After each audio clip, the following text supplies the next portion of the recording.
mediante las diferentes plataformas de redes sociales de Costa Rica Noticias. Búsquenos en Facebook, en Twitter y también en YouTube. Antes de ir al detalle de nuestras informaciones, los invitamos a dar un repaso por nuestros titulares.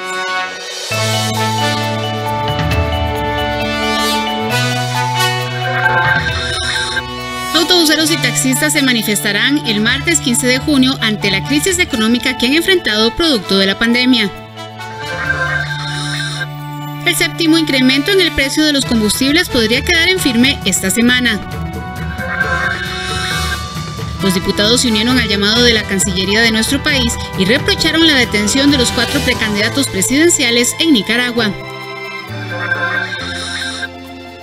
En los últimos 4 meses, la policía aprehendió en el Aeropuerto Internacional Juan Santamaría a 224 personas por presentar pruebas negativas de COVID-19 falsas para poder viajar. En las informaciones internacionales, 10 operarios murieron en un ataque en Afganistán.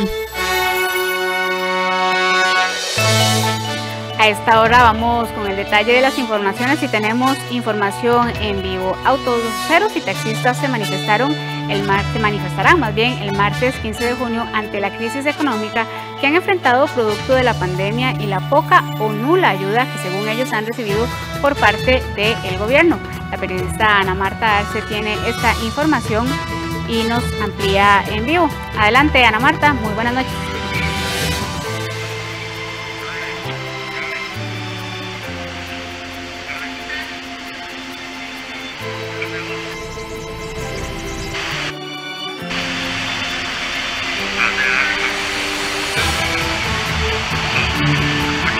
Ya casi vamos a ir con nuestra compañera Ana Marta Arce mientras solucionamos un problema con el audio de su micrófono. Vamos a ir a otros temas que tienen que ver con temas judiciales, porque la Defensoría de los Habitantes cuestionó a el OIJ y la lentitud con la que el Ministerio de Justicia está realizando el traslado de privados de libertad de las celdas del OIJ.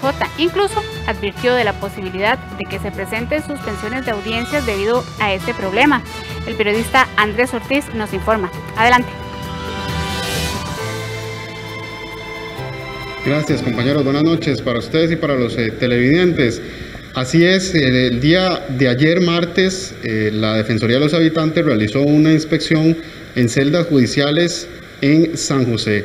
Determinaron y hallaron que hay al menos 156 personas privadas de libertad que llevan más de 72 horas en ese centro.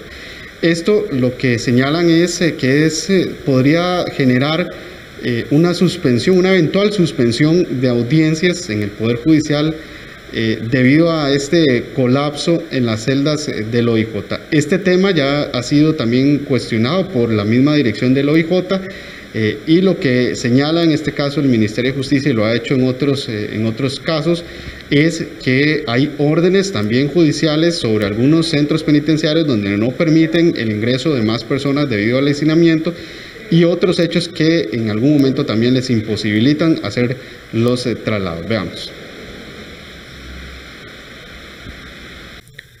Estas son fotografías de la inspección que realizó la Defensora de los Habitantes, Catalina Crespo, en las celdas del OIJ en San José el pasado martes. La intención de la visita era corroborar las condiciones en las que se encuentran los privados de libertad, pero además en las que laboran los funcionarios judiciales. Ese día, la Defensoría detectó que habían 156 personas privadas de libertad con más de 72 horas allí, aun cuando esas celdas solo pueden ser utilizadas para menos tiempo que ese.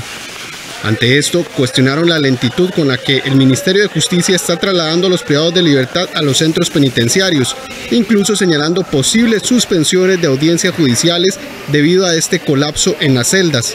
La Defensoría de los Habitantes advierte sobre la eventual suspensión de audiencias judiciales por el colapso que presentan las celdas del OIJ.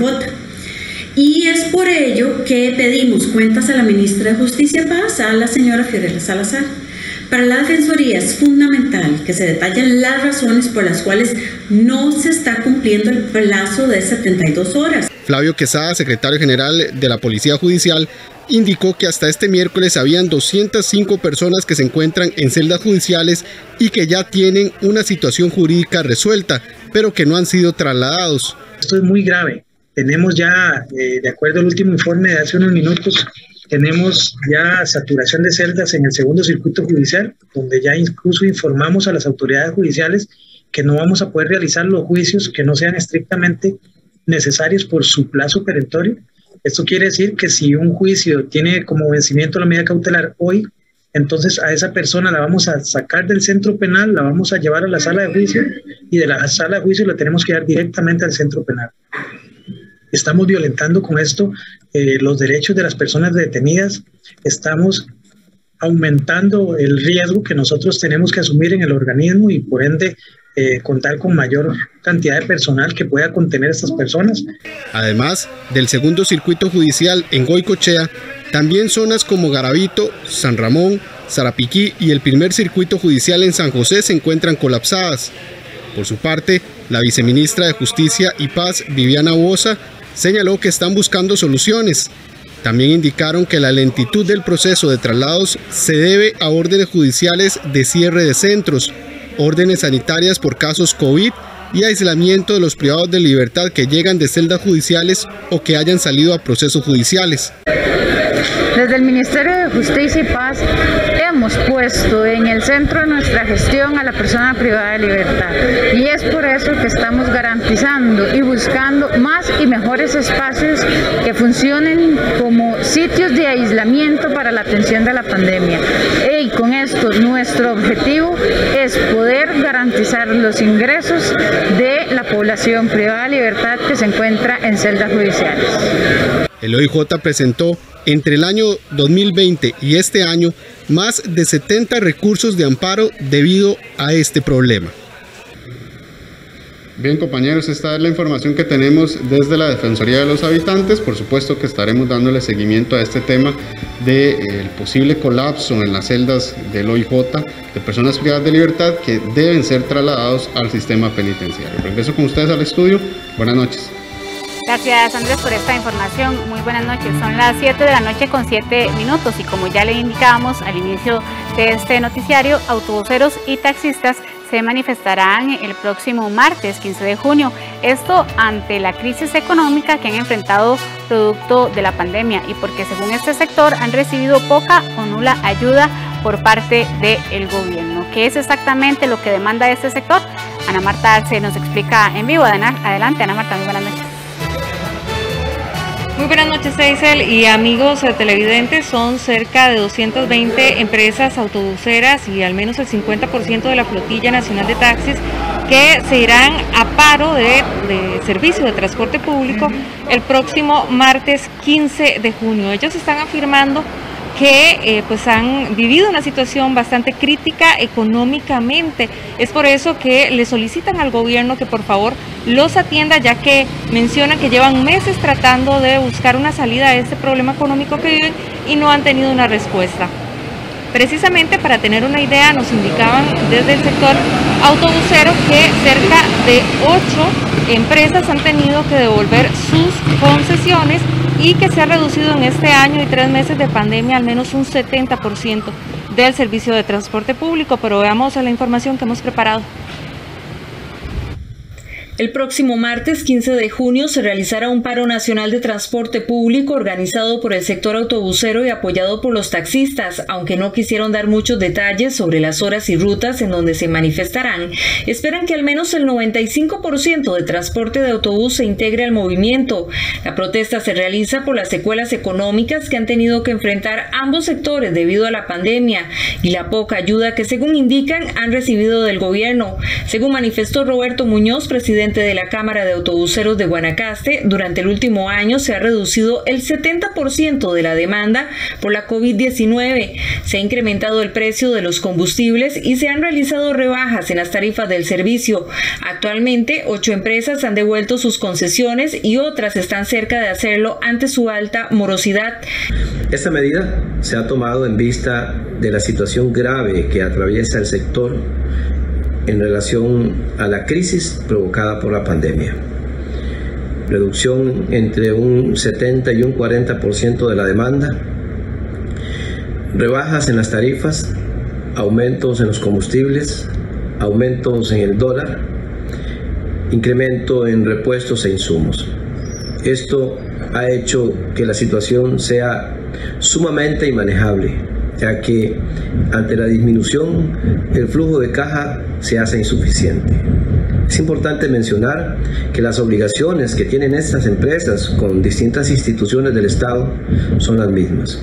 Y esto hace que hoy día ya tengamos algunas empresas con un alto grado de morosidad. Aunado a esta situación, la ARECEP tramita una rebaja de casi 5% en las tarifas de autobús a nivel nacional. De aprobarse, entraría a regir en el mes de julio. Por su parte, el Foro Nacional de Taxistas afirma vivir una situación similar. Ellos también se lanzarán a las calles a manifestarse por la crisis económica que viven, por el servicio informal de transporte público a través de plataformas digitales. Tenemos por fuerza que ir a un movimiento nacional, a un paro nacional, para demostrar y para que nos entiendan el desequilibrio económico-financiero en que estamos en este momento. Primero fueron los servicios informales, luego los servicios de plataforma y ya para terminar de acabarnos la pandemia del COVID-19. Necesitamos urgentemente ser atendidos por el gobierno de la República, por los y las señoras diputadas, y que se encuentre una fórmula en conjunto y que ese desequilibrio que está llevando a la ruina a cientos de pequeñas, medianas y grandes empresas de ruta regular y en general a todos los transportistas del servicio público modalidad taxi, resolver de una vez por todas con esa fórmula que se debe encontrar y ayudar a estos sectores desprotegidos. Al día de hoy, 220 empresas autobuseras ya habían confirmado su participación y esperan ser apoyados por más del 50% de taxistas del país. Bueno, y siempre en temas de transportes es mejor que ajuste su presupuesto y su bolsillo, porque justamente el miércoles anterior estábamos informando de un aumento de 34 colones en el precio del litro de combustible. Sin embargo, esta semana estaría quedando en firme un nuevo aumento. De aprobarse este ajuste de tarifa, serían 14 colones más por litro de gasolina y comenzaría a regir en el mes de julio. Pero vamos a la siguiente información. El miércoles anterior subió nuevamente el precio de las gasolinas, 34 colones en promedio, y esta semana podría quedar en firme el séptimo aumento en dichas tarifas. En este caso se trata de una solicitud de 14 colones más por litro que hace la Cámara de Empresarios de Combustible. Según argumentan, la solicitud se planteó debido a la afectación y reducción de transacciones que han tenido producto de la pandemia y las medidas de restricción, así como los costos que deben enfrentar para brindar el servicio. Actualmente el litro de súper tiene un valor de 730 colones, el de regular 710 colones y el de diésel 587 colones. Para eso nos sujetamos a una enorme cantidad de regulaciones que agregan costo al operador. Estos costos son puestos a conocimiento de la ARECEP y las ponencias están ahí y deben ser evaluadas en el ámbito de la legalidad, la ciencia y la técnica. Es de esperar entonces que la ARECEP evalúe las peticiones en ese marco. Sin embargo, la experiencia del sector es que se desconozcan muchas de esas proyecciones, lo que obliga a los petentes a actuar en los ámbitos legales. Bajo esa expectativa, la dinámica no es extraña para el sector y realmente lo que estamos es a la espera de que los resultados sean evidentes y resueltos por la autoridad reguladora de los servicios públicos. Según los datos de Recope, desde el 2014 no se tenían precios tan elevados en la gasolina súper, que hoy se encuentra en 730 colones por litro. Como vemos en la gráfica, del 2017 en adelante, es en enero de este año que la gasolina súper comienza a sobrepasar los 700 colones. En el caso de la Plus 91, los datos son muy similares, aumentando su precio a inicios del 2021, mientras que el diésel se ha mantenido bastante estable y aunque bajó considerablemente en el 2020, este año se mantiene al alza, sin embargo, aún no supera los 600 colones. Recope había manifestado anteriormente que el continuo crecimiento en las tarifas de las gasolinas se debe al incremento de precios en el mercado internacional, así como otros factores como problemas operativos y de capacidad en las refinerías. Este recorte de la producción lo que hace es presionar el precio hacia el alza. También tenemos factores relacionados con la demanda, como fue el inicio de la vacunación contra la COVID-19.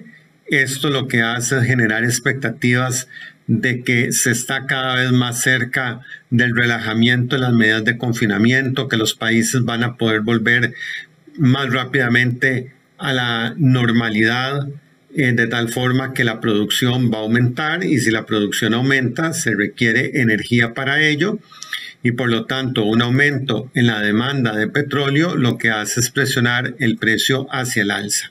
Debido a los incrementos que se han registrado en los combustibles durante todo el año, Consumidores de Costa Rica pide a la ARECEP que modifique cuanto antes la fórmula extraordinaria que se utiliza para la fijación de las tarifas de las gasolinas. Para Consumidores de Costa Rica es de gran preocupación este último aumento en el precio de los combustibles, ya que definitivamente representa un golpe muy fuerte para el bolsillo de las familias costarricenses.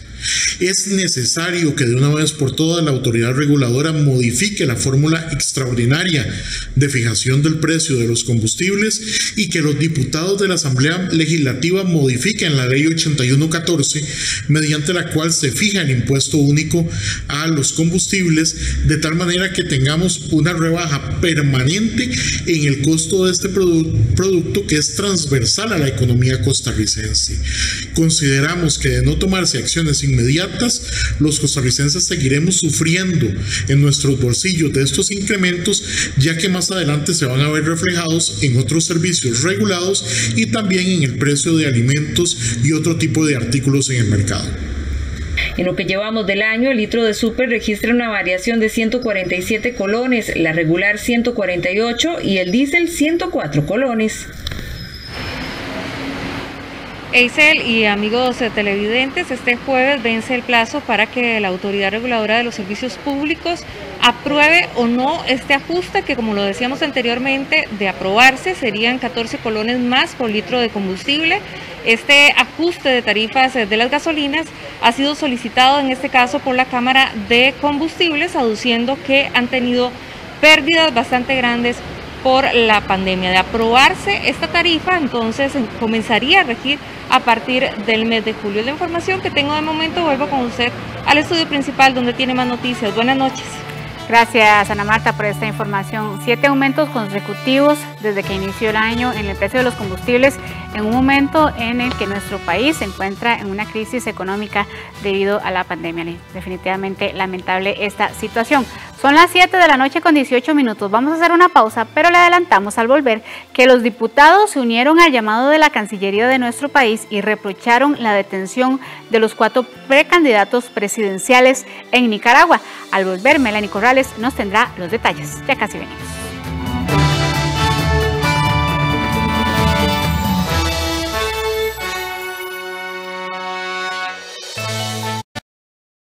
Mi hija Ariana disfruta mucho ver tele y le explico la importancia de también descansar y alimentarse bien. Por eso definimos horarios tomando en cuenta lo que ella quiere y llegamos a acuerdos. Eduquemos sin castigo físico ni trato humillante. Formemos con amor y respeto. PAN y Gobierno de la República. La Televisión Pública Argentina y Canal Encuentro presentan Atlántico Sur, un documental grabado a lo largo de toda la costa argentina que presenta los ecosistemas marinos, desde la exuberante isla de los Estados en la provincia de Tierra del Fuego, recorriendo las costas de la Patagonia hasta la provincia de Buenos Aires. De lunes a viernes a las 8:30 de la noche. Estreno 14 de junio. Aquí en 13, Costa Rica Televisión. La geografía austral hizo de Chile un país desértico en toda su área costera. Hasta septiembre del año pasado, aquí había agua. Es por eso que el agua se ha convertido en un bien muy preciado. Esta semana en Economía Creativa, al rescate del agua en Chile. Economía Creativa, domingo 13 de junio, 8:30 de la mañana.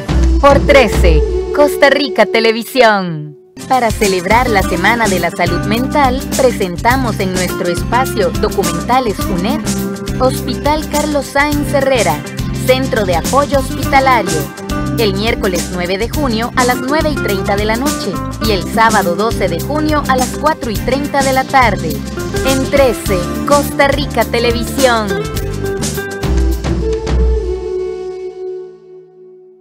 Si me llegara a pasar algo, quiero que me prometas que cuidarás de Rizzo. Una comida para el corazón. Una historia familiar que nos conmoverá. De lunes a viernes a las 11:30 de la mañana. Solo en 13, Costa Rica Televisión.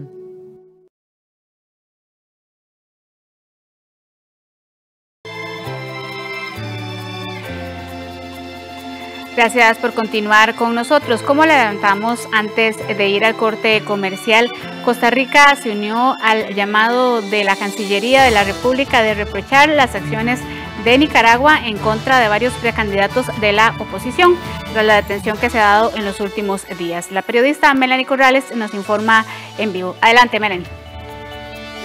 Hola, ¿qué tal? Muy buenas noches. Así es, la intención de los diputados y diputadas de nuestro país es alzar la voz y también solicitar que se libere de forma inmediata a estos precandidatos nicaragüenses. Veamos.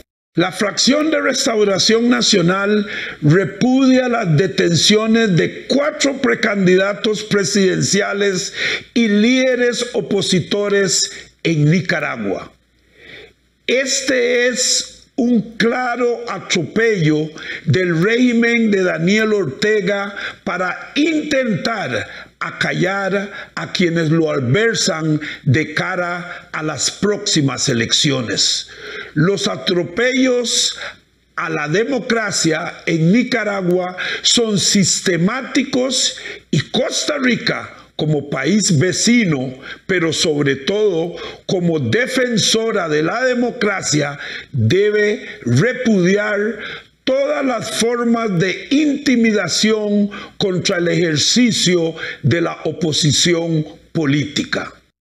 La intención es alzar la voz, decirle al señor Ortega que estamos viendo esos actos incorrectos que está cometiendo, que está irrespetando la voluntad también de los nicaragüenses al negarles la oportunidad de ser ellos los que puedan elegir por el candidato o la candidata que consideren es lo mejor para Nicaragua. El pronunciamiento de todos los parlamentos, de los gobiernos del mundo, de los gobiernos democráticos y los parlamentos democráticos del mundo, le genera a la comunidad internacional la posibilidad de tomar acciones más contundentes en materia, por ejemplo, de sanciones. Entonces, sí, efectivamente, el gobierno de Ortega Murillo nos ha acostumbrado a ser un gobierno que no escucha, a ser un gobierno al que le importa muy poco que la violación permanente de derechos humanos de la que lidera. Pero este es un paso necesario porque solamente con esa demostración de repudio de parte de la comunidad internacional se podrían seguir ampliando las acciones para evitar que esto siga profundizándose. Bien, por otro lado, comentarles que gran parte de la sesión del plenario legislativo esta tarde se discutió la elección de 7 magistrados suplentes de la Sala Tercera para que, bueno, de ellos sean nombrados por el Congreso. Y precisamente, ¿qué es lo que buscan los diputados o qué toman ellos en cuenta para hacer estos nombramientos? Veamos. Bueno, yo he manifestado que el procedimiento en términos de que la Corte haga una selección puede implicar que no haya esa oxigenación en el procedimiento. También aquí hay que hacer mejoras, pero claramente que sea la misma Corte la que filtre sus suplencias, realmente me parece que podría implicar que no haya un equilibrio democrático como se contempló en la Constitución, y obviamente nadie está hablando de ingerir, de tener injerencia directa y que nosotros seamos los que nombremos como nos dé la gana. Nadie ha dicho eso. Lo que estoy diciendo es que estamos al otro extremo y es la Corte básicamente la que establece quiénes, y en ese entendido creo que no hay un equilibrio. Definitivamente tiene que ser una persona que conozca el sistema, me parece que eso es importante. Me parece también, por supuesto, que la honorabilidad es absolutamente, y la ética es indispensable para un puesto con esas características. Alguien que sea ajeno o que no sea activo a partidos políticos, creo que eso es indispensable, y por supuesto que tenga experiencia y formación en el área que se le requiere. Al menos esos deberían ser requisitos mínimos que debería de cumplir cualquier candidato o candidata a la magistratura de este país. La información desde el Congreso. Vuelvo con ustedes al estudio. Buenas noches. Gracias, Melanie, por esta información. Cambiamos de tema. En los últimos 4 meses, la policía aprendió en el Aeropuerto Internacional Juan Santamaría a 224 personas por presentar pruebas negativas de COVID-19 falsas para poder viajar. Quienes cometen este delito se exponen a sanciones de cárcel que van de 1 a 6 años o el pago de sanciones económicas. Desde que comenzaron a reanudarse los vuelos para diferentes partes del mundo y que exigen la prueba negativa de COVID-19 para ingresar a esos países, se comenzaron a presentar casos de personas que tratan de salir del territorio nacional con pruebas falsas. De acuerdo con la Fiscalía Adjunta de Alajuela, desde el 2 de febrero hasta el 8 de junio anterior, han tramitado 226 casos relacionados con estos documentos falsos, mientras que la Policía Aeroportuaria realizó la aprehensión de 224 personas aparentemente por cometer este delito entre el 22 de febrero del 2021 a la fecha. De acuerdo con el abogado y ex juez Eduardo Acuña, el delito se puede sancionar con montos económicos o bien con la cárcel.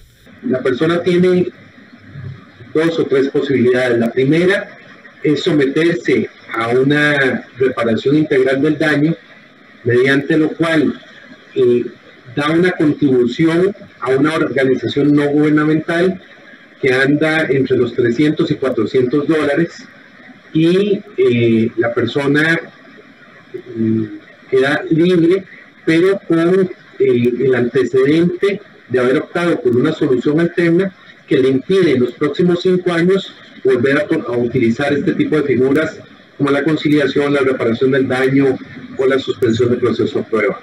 El caso más reciente se presentó este martes cuando la policía detuvo a 2 costarricenses de apellidos Porras Zúñiga y Morales Mora, quienes dijeron ser asesores del presidente de El Salvador, Nayib Bukele. Tras el proceso en flagrancia, el Poder Judicial confirmó esta tarde que acordaron con el Ministerio Público una medida alterna a la suspensión del proceso a prueba por el plazo de 2 años, con las siguientes condiciones: mantener el domicilio fijo en el país, no cometer nuevo delito doloso en plazo de 2 años y cancelar una suma dineraria a favor de una institución de bien social que vence el día 15 de junio del 2021 la cancelación. De acuerdo con el ex juez Acuña, si se determina que además de utilizar el documento falso también lo confeccionan las personas que cometen este hecho, el delito se agrava.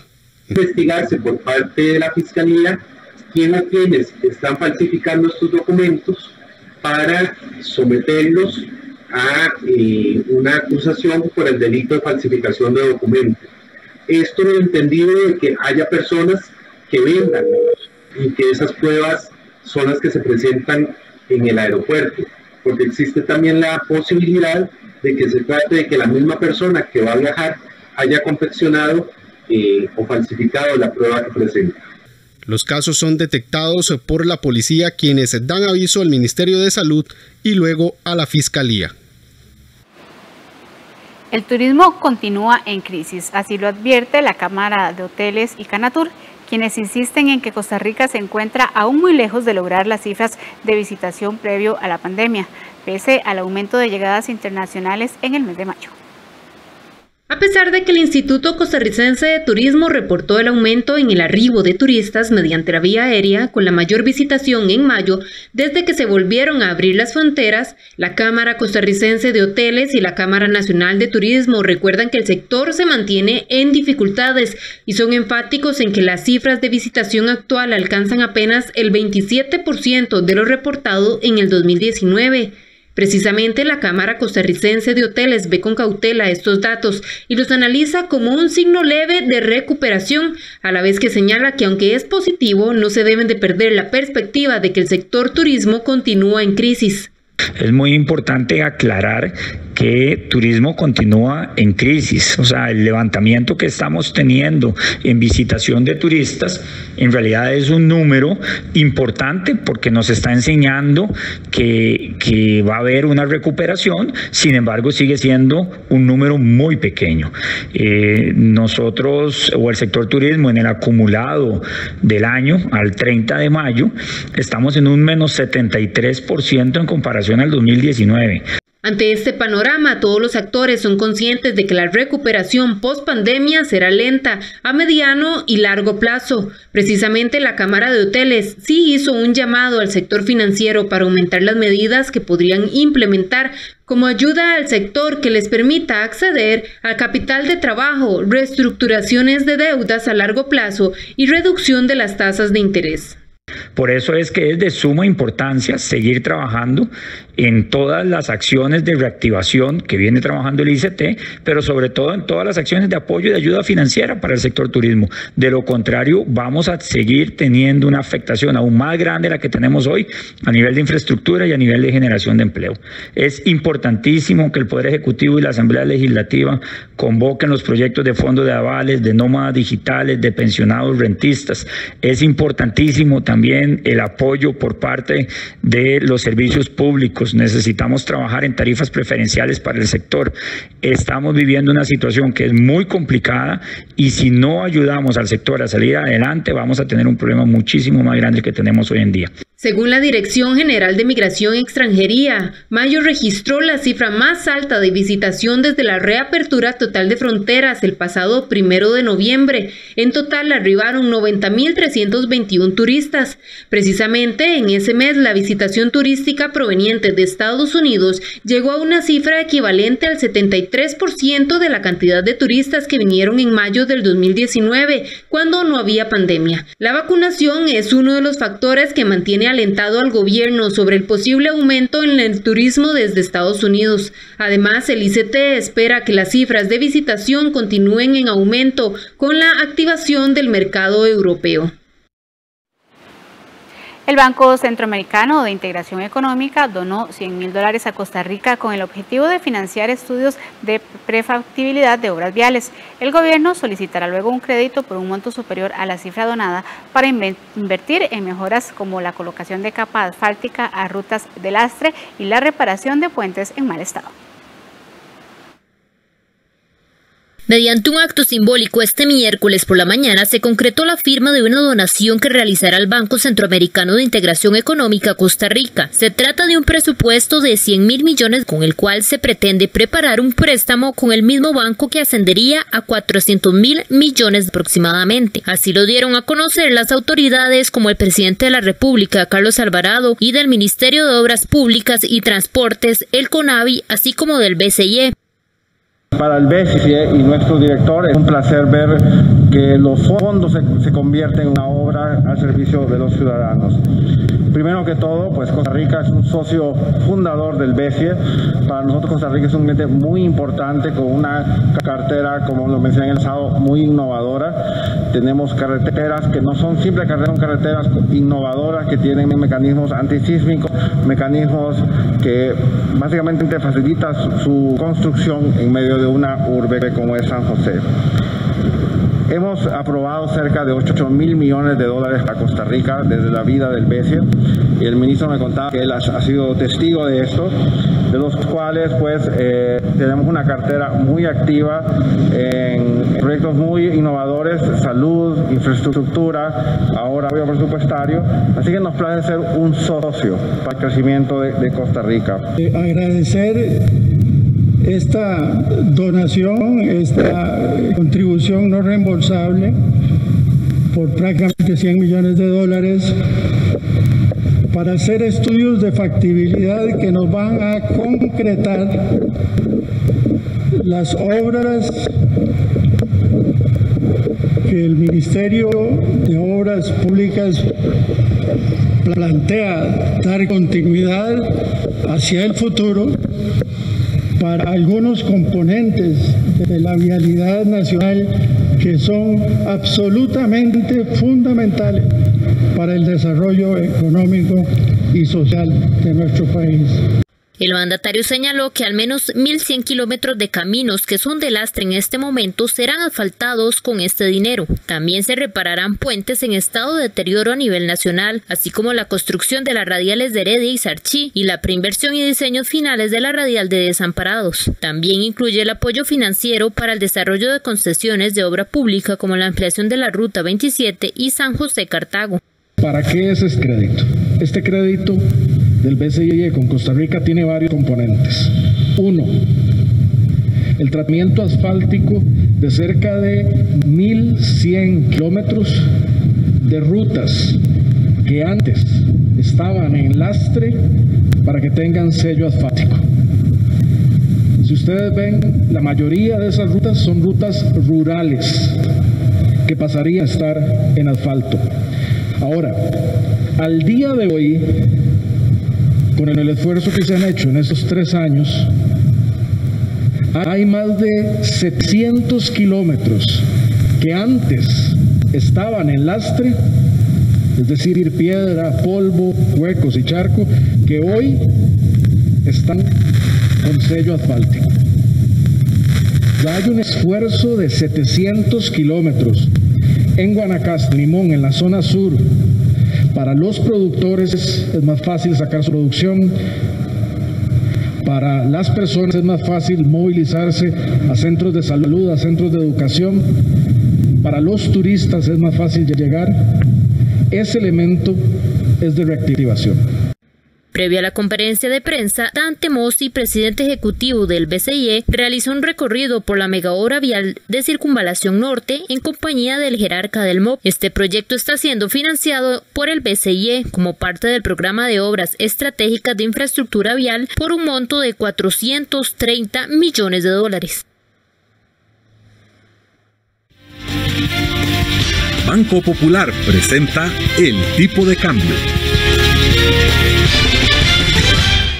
Y a las 7 de la noche con 36 minutos le mostramos en pantalla cómo estará la compra y venta del dólar para mañana, según el Banco Central de Costa Rica. La compra 614 colones con 7 céntimos y la venta 621 colones con 13 céntimos. Banco Popular presentó el tipo de cambio.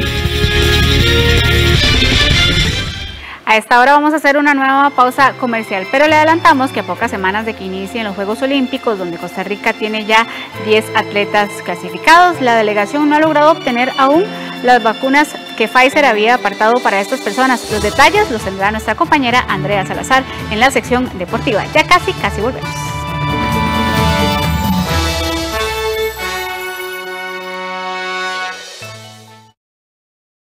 La Junta de Protección Social lucha junto a organizaciones sociales contra el COVID-19. Gracias a la Junta salvamos muchas vidas en nuestro albergue. 1.400 millones de colones fueron aprobados para apoyar a cientos de personas adultas mayores en situación de COVID. Entre ellos, se benefició el albergue de rehabilitación al alcohólico adulto mayor indigente. Gracias por comprar los productos de la Junta. Junta de Protección Social, para hacer el bien. En esta semana de los recursos naturales, presentamos un especial de documentales de Audiovisuales UNED, Fauna de Costa Rica. El martes 8 de junio, monos, retes de los árboles. El miércoles 9, felinos, manigordos, pumas y jaguares. Y cerramos el jueves 10 con ungulados, todos a las 8:30 de la noche. En 13, Costa Rica Televisión.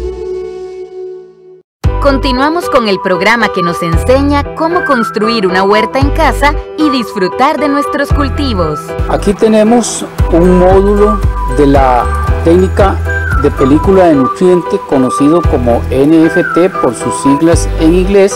Huertas caseras, segunda parte, el domingo 13 de junio a las 12 mediodía, con repetición el lunes 14 a las 10:30 de la noche. En 13, Costa Rica Televisión. Para celebrar el Día del Autor, presentamos De Escritor a Escritor, Alberto Cañas, uno de los autores más importantes de Costa Rica. Todo el Estado tiene con qué salvar la ciudad de la discusión que la amenaza. El jueves 10 de junio a las 4 de la tarde. Solo en 13, Costa Rica Televisión.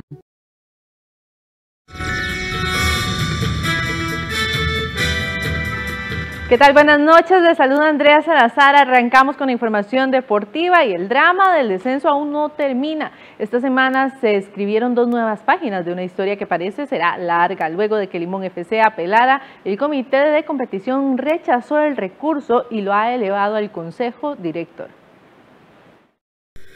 Aunque Limón FC está oficialmente descendido, la junta directiva del conjunto caribeño inició el camino para buscar revertir la situación.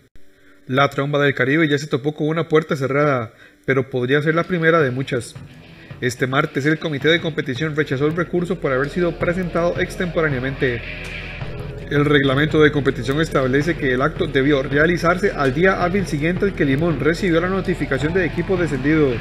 Los caribeños fueron notificados el miércoles 2 de junio, por lo que el recurso debió presentarse el jueves 3, pero lo hicieron el 7. Ahora el caso deberá ser analizado por el comité director de UNAFUT, que se reúne este viernes. Si esta puerta también se cierra, Limón FC podría elevar el caso a la Federación Costarricense de Fútbol. Si los caribeños encontraran cerrada esta tercera puerta, aún podrían acudir al Tribunal de Arbitraje Deportivo, con sede en Suiza y otra oficina en Nueva York, Estados Unidos. Esta sería la última instancia a la que pueden recurrir, aunque esto conlleve un proceso largo y costoso.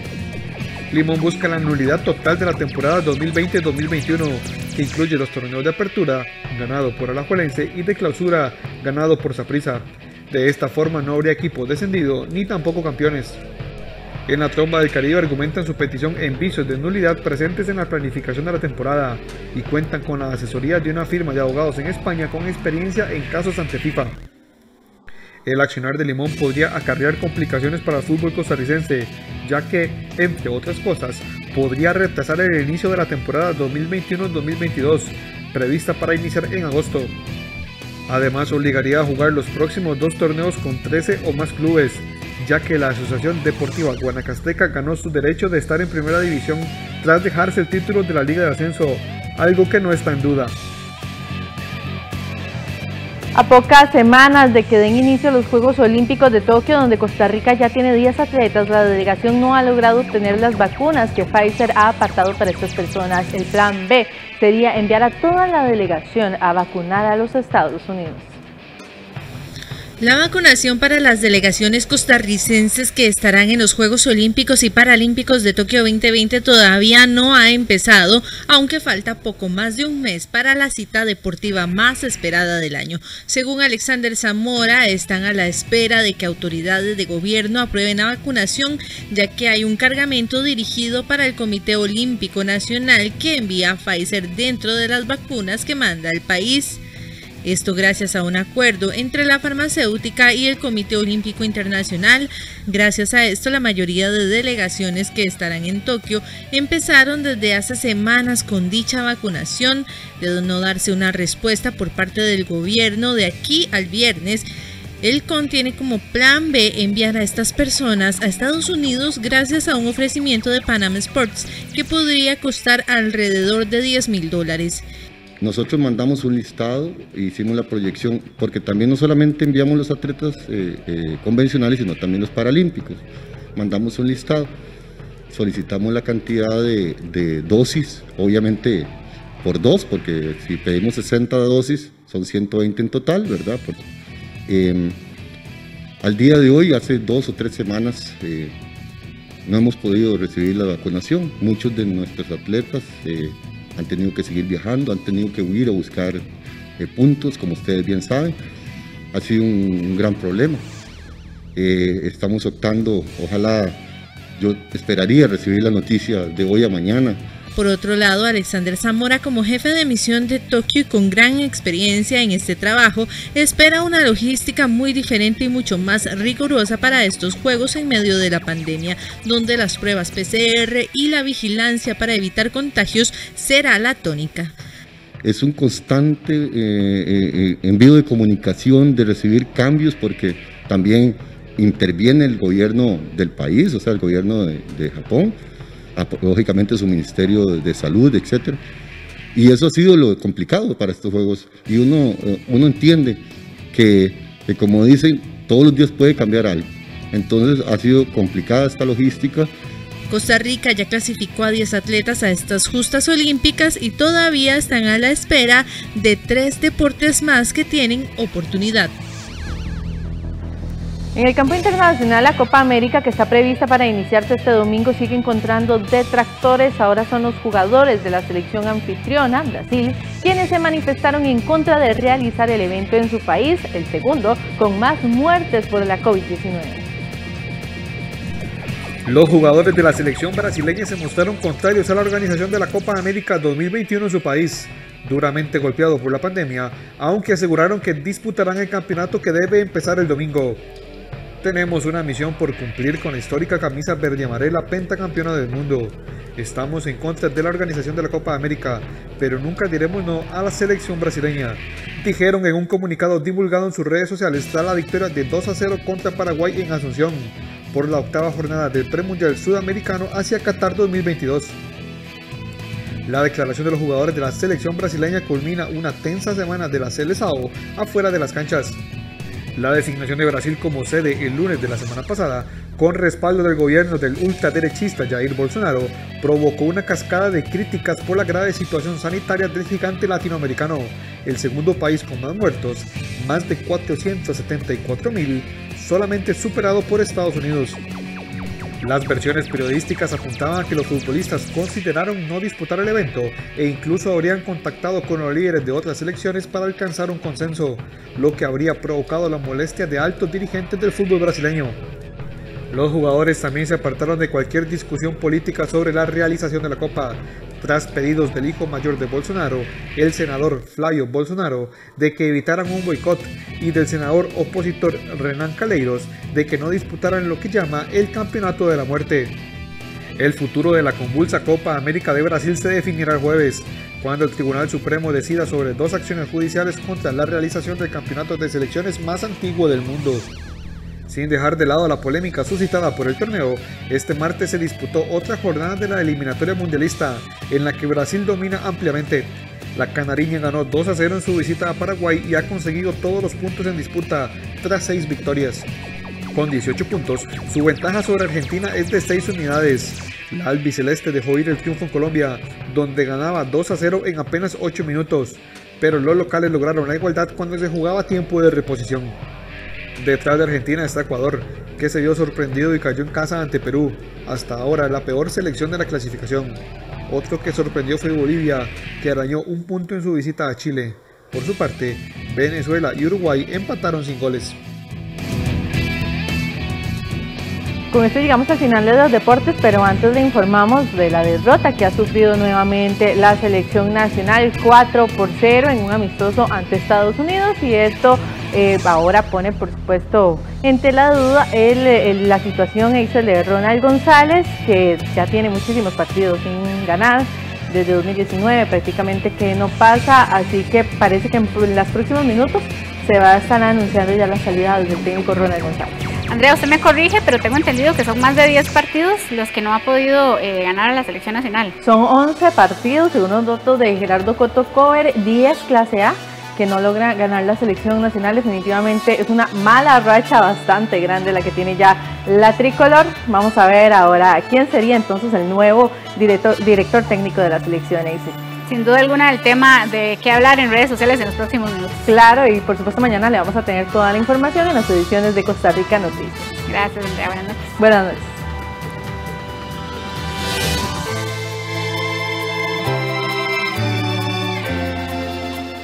Volvemos al campo nacional. Costa Rica recibirá esta semana la reunión extraordinaria del Consejo de Ministros de Relaciones Exteriores, a los jefes de Estado del gobierno y del SICA y del presidente de gobierno español, Pedro Sánchez. La visita oficial del presidente Sánchez es la segunda al país tras su arribo en agosto del 2018.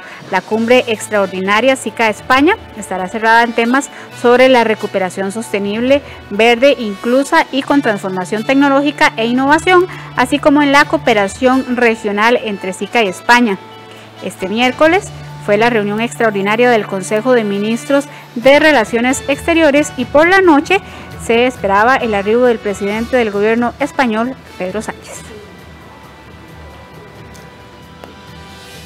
Vamos a hacer una nueva pausa comercial. Cuando regresemos estaremos informándole de las noticias internacionales y le adelantamos que el candidato de izquierda de Perú está muy poco de ser declarado como el nuevo presidente de este país. Ya casi volvemos con todas las informaciones internacionales.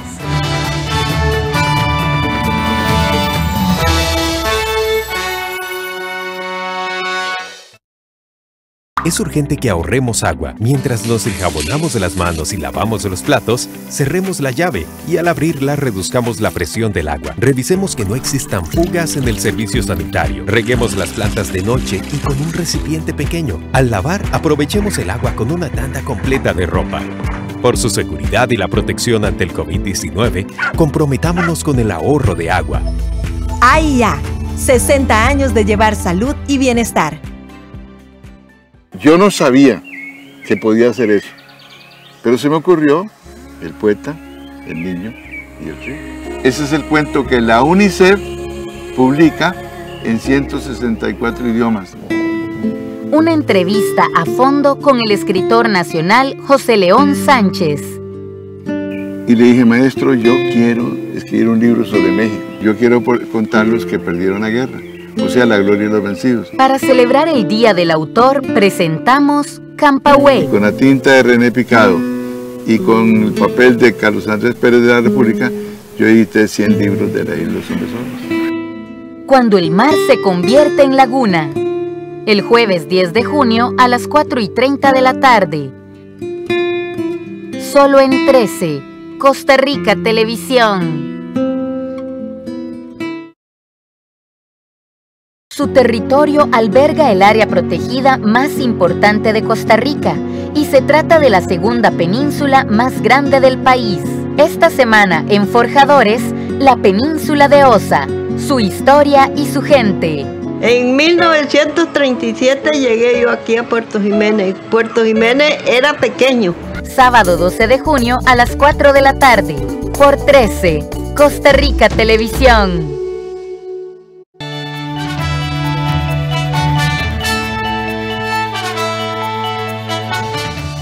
En las noticias internacionales, el candidato de izquierda, Pedro Castillo, está a muy poco de su declaratoria como el nuevo presidente de Perú.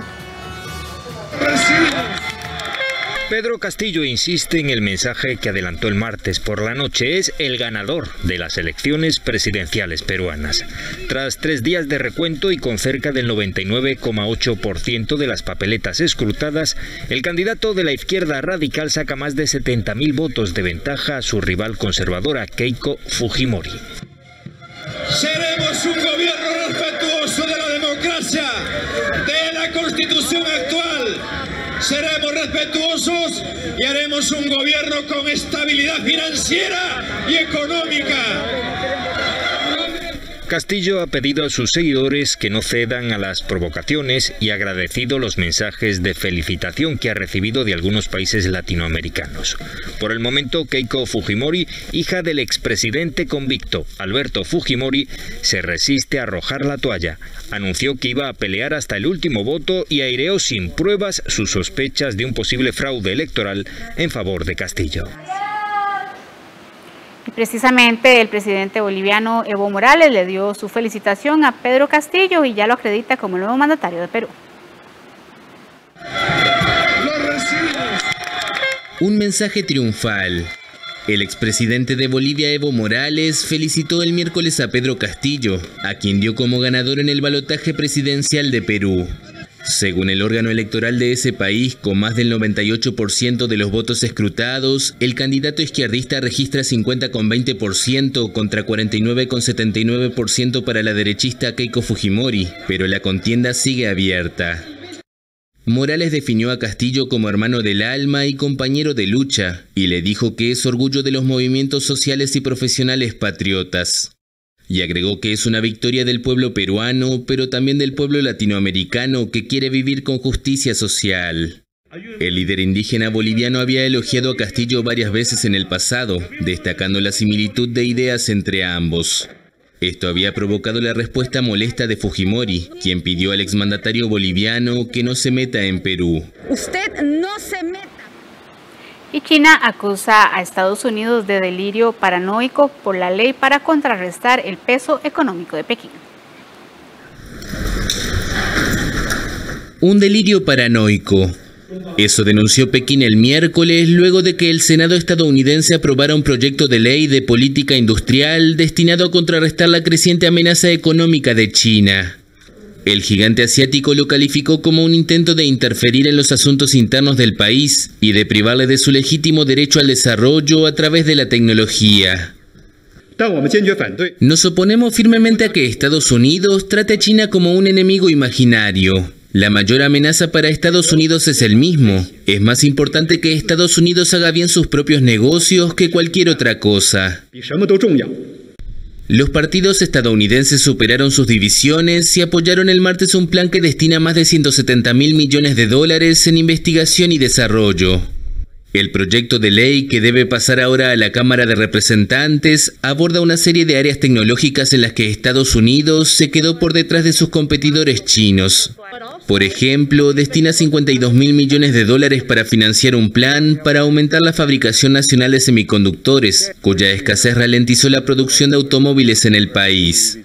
También financia con 120.000 millones de dólares en 5 años las actividades de la Fundación Nacional de la Ciencia para desarrollar áreas clave como la inteligencia artificial y la ciencia cuántica, y facilita la colaboración entre empresas privadas y universidades dedicadas a la investigación. Un resumen del proyecto señala cómo China está invirtiendo agresivamente más de 150.000 millones de dólares en la fabricación de semiconductores para controlar esta tecnología avanzada. Golpes y patadas, ese fue el panorama que se vivió en el Congreso boliviano. Patadas y puñetazos en el Congreso de Bolivia. 2 congresistas se enzarzaron el martes en una pelea en plena sesión pública. La situación fue protagonizada por el senador Henry Montero del partido opositor derechista Creemos y el diputado Antonio Gabriel Colque del gobernante Movimiento al Socialismo. La pelea tuvo lugar cuando los parlamentarios recibían el informe de un ministro del gobierno sobre la detención de la expresidenta de derecha Yanine Áñez en marzo pasado. El ministro repitió la acusación del oficialismo a la oposición de que hubo un golpe de Estado, indicando que fue lo que provocó la renuncia en 2019 del entonces presidente Evo Morales. Los opositores lo rechazaron y señalaron que la encarcelación de Áñez en marzo fue una violación de la ley. La sesión fue suspendida durante varios minutos. Luego, el ministro continuó con su informe. Francia y Bélgica recuperan poco a poco pequeños placeres y vuelven a la normalidad de forma paulatina en medio de la pandemia. El retroceso del coronavirus en países como Francia o Bélgica permite retomar actividades impensables hace tan solo algunos meses o semanas. Placeres en ocasiones tan cotidianos como sentarse en el interior de un café. Beber en casa no es lo mismo. Bien o mal, el café es en la cafetería. No es lo mismo el de casa. Hace años, creo que 30 años que vengo aquí.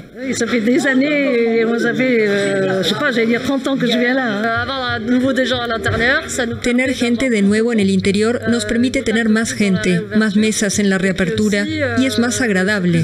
Tenemos más contacto con los clientes que cuando están afuera y esto devuelve un poco de ambiente. Estamos felices.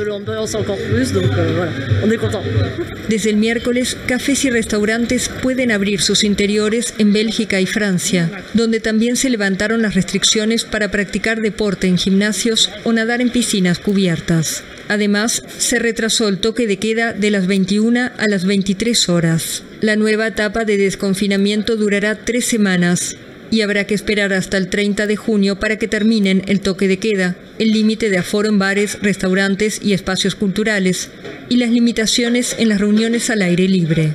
El presidente francés Emmanuel Macron advirtió de todas formas que esto ocurrirá solo si la situación sanitaria sigue mejorando y pidió a los franceses que sigan siendo prudentes y se vacunen de forma masiva. 7 de la noche con 59 minutos. De esta forma damos por concluida la presente edición de Costa Rica Noticias. Como siempre le agradecemos su preferencia. Recuerde que al volver de la pausa tendremos el espacio Conversaciones con Ernesto Rivera. Ya casi volvemos.